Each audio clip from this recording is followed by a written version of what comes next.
comedian, but I am in therapy. And my therapist said that it was important that I express myself, and that if I can't do it in front of my family, and I can't because they're dead, that I should do it in front of strangers. So here we go. But I should warn you, it's about to get real up in this mother. So you're warned. So I'd like to start by talking about something that I'm just now learning about at 26 that I really think I should have learned about a long time ago. Pre-cum? You've heard about it. Yeah, I don't know how I missed it. I don't know, maybe I was absent that day at school when, you know, the kids were having the pre-cum conversation on the tetherball court. Or, you know, maybe my parents did try to tell me about it, but I was too busy playing Oregon Trail and Susie had diphtheria or something. At any rate, I was in a relationship for 2 years. No condoms or birth control, he'd just pull out. And my friend says to me the other day, well, God, you're lucky that pre-cum didn't get you pregnant. I know, he talks funny. I was like, what? Pre-cum? And he's like, yeah, a lot of guys ejaculate a little bit before they actually orgasm. What the fuck? Guys, why would you do that? That's not nice, is it? It's not, it's mean. I mean, we as women, we open up our hearts and our beef curtains. And, what do you call it? Grandma calls it. And this is the thing. So we get pre-cum. That's like, here it is. That's like if I invite you over for dinner, okay? And then you go in my bathroom and use my toothbrush. Because I didn't say you could do that. Okay, but now I don't want you guys to think I'm some kind of prude or that I live under a sexual rock or anything, because I know about sexual velocity, okay? Like, I know about it, and I know that certain acts of sexiness can be very dangerous, and they can change the course of your entire life if you're not careful. And of course I'm talking about bathtub masturbation. No, don't make me feel stupid. Because I'm not the only one here who does this. You know what, I don't want to embarrass anybody, so let's play it like my pastor does. Everyone bow your heads.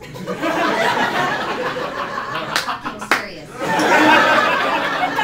Bow your heads and close your eyes. There it is. Now, by show of hands, how many ladies here have gotten freaky with the faucet? God bless you. God bless you. Yes, thank you. Many hands. You can open your eyes. So collectively, we as women, we agree that bathtub masturbation can be better than real sex, and depending on the water pressure, it can last longer too. So there I am. Fateful day. I get home from a long day of children's theater, so of course I'm horny. And miraculously, all 5 roommates are gone. So I've got the place to myself. I'm like, bathtub masturbation. So I get in the tub, the water's running, and you get all situated right, and I get right about mid-gasm, which is the best feeling ever in the world, ever in life, ever. And that's about the time that I get like this knee-jerk thing that happens. It's like, it's good, and I usually get a little bruise, but it's so worth it. It's like this Elvis-gasm.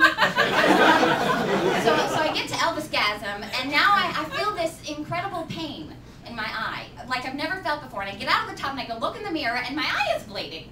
And then I'm like, well, what's going on? Apparently, one of my 5 thoughtful roommates purchased one of those family-sized bottles of shampoo and put it on that little shelf, you know, at the top of the tub that holds nothing because it's so small. She put it up there, and apparently during the Elvis-gasm, it fell on my face and made my eye explode.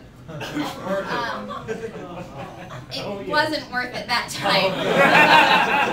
And if that's not embarrassing enough, the next day I had a little lunch date with my friend, Ken Rick. He's like this big black guy, good friend. And I get to the restaurant and I take off my sunglasses, and of course he's like, what the hell happened to your eye? And I was like, I don't want to tell him. I was like, I fell down the cabinet of the coffee table. Spatula. And he's like, "Sir, why are you being like this? What happened to your eye?" And I was like, "Yeah, I don't want to say." And he's like, "What happened to your eye?" I was like, "No, I'd rather not say." And he said, "Did Alex do this to you?" Now, Alex was my long-term boyfriend at the time, and he would never hurt me. He loved me very much, and I loved him very much. But I didn't want to tell my friend Kenrick that I had a masturbation accident. So Kenrick said, "Did Alex do this to you?" And I said, "No." Well. After that, things happened kind of quickly. Kenrick got up and ran out screaming something about, "You do not hit a woman." And then the next thing I know, I get to Alex's apartment and he's on the floor bleeding from the eye, and so my first thought was, "Oh, twinsies, how cute." But it wasn't that cute, because of course he says to me, "Did you tell Kenrick that I hit you?" And I said, "No." Well, and then he broke up with me, but you know, I'll never forget his last words, because he said, "I can't believe I was going to propose to you tonight."